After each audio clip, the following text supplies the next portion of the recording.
అన్న, నా పేరు నరసింహం. నేను రిటైర్డ్ ఆర్మీ ఎంప్లాయీ.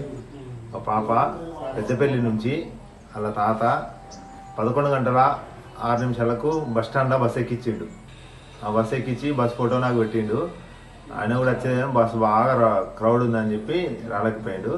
అయితే గమ్యం యాప్లో నేను ఆ బస్సు నంబర్ సేవ్ చేసుకొని చూస్తా అంటే బస్సు ట్రాక్ అవుతుంది. ఆ బస్సు ట్రాక్ను పట్టుకొని నేను మంచిర్యాల చౌరస్తాలో వెయిట్ చేస్తాను. కండక్టర్ బస్ వచ్చింది, చూసేసరికి మా పాప దిగపోయేసరికి ఏంది సార్, మరి కండక్టర్ని అడిగిన, ఏంది సార్ మా పాప ఇట్లా ఒక ఎక్కింది కదా అంటే, అయ్యో కర్మేర వచ్చింది అనగానే ఒక పాపనైతే బ్యాగ్ వేసుకొని ఉన్నది, ఆడ బైపాస్ దిగింది, 2-3 దిగింది, గంతే తెలుసు, వాళ్ళందరూ కర్మేర వచ్చింది అని అనగానే వాళ్ళతో దిగింది, గంతే తెలుసు, నాకు తెలియదు అన్న మరి అన్నాడు.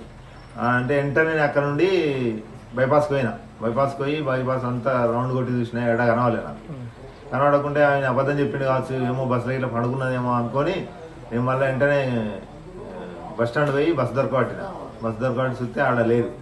కండక్టర్ నంబర్ తీసుకొని మళ్ళీ కన్ఫామ్ చెప్పానంటే ఖచ్చితంగా దిగింది అన్నాడు. మళ్ళీ బైపాస్కి వెళ్ళి మళ్ళీ చూసిన, మళ్ళీ కనవాలే. ఇక కండక్టర్ని ఒకసారి మళ్ళీ కాంటాక్ట్ చేసి వీడియో కాల్ చేసి చూపిరంటే ఆయన చూపించిండు కానీ దొరకలేదు. ఇక మన బైపాస్లో ఉన్న సీసీ కెమెరాలు చూసినాము, పోలీస్ కంప్లైంట్ రూరల్ పోలీస్ స్టేషన్కు కంప్లైంట్ ఇచ్చినాము, ఇంకా ఎఫ్ఐఆర్ కాలేదన్నారు సారు. ఇప్పుడు మళ్ళీ అక్కడికి పోతాను. నిన్న నుండి సర్చింగ్లో ఉన్నాం. అమ్మాయి వయసు ఎంత ఉంటుంది? అమ్మాయి వయసు 13 సంవత్సరాలు, 8వ తరగతి చదువుతుంది. పేరు వశిష్ఠ కృష్ణ పేరు ఉంటుంది. హైట్ 5'4" అట్లా ఉంటుంది.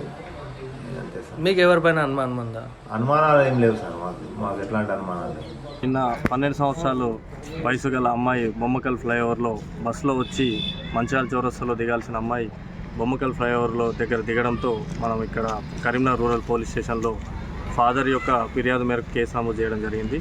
దాంట్లో బొమ్మకల్ ఫ్లైఓవర్ దగ్గర ఉన్నటువంటి సీసీ కెమెరాలు ప్లస్ అక్కడ ఉన్న చుట్టుపక్కల వారిని వెరిఫై చేయగా, అదేవిధంగా కండక్టర్ యొక్క స్టేట్మెంట్ ప్రకారం కూడా అమ్మాయి బస్సు మంచిర్యాల చౌరస్తాలో దిగాల్సిన అమ్మాయి బొమ్మకల్ ఫ్లైఓవర్ దగ్గర దిగి అక్కడ నుంచి వెళ్ళిపోయిందనేసి సమాచారం అందింది. దానిపైన 4 బృందాలుగా విడిపోయి ఎంక్వైరీ కంటిన్యూ చేస్తున్నాం. దాంట్లో భాగంగా సోషల్ మీడియా ద్వారా కూడా అందరినీ అలర్ట్ చేయడం జరిగింది, అమ్మాయి ఫోటోతో సహా.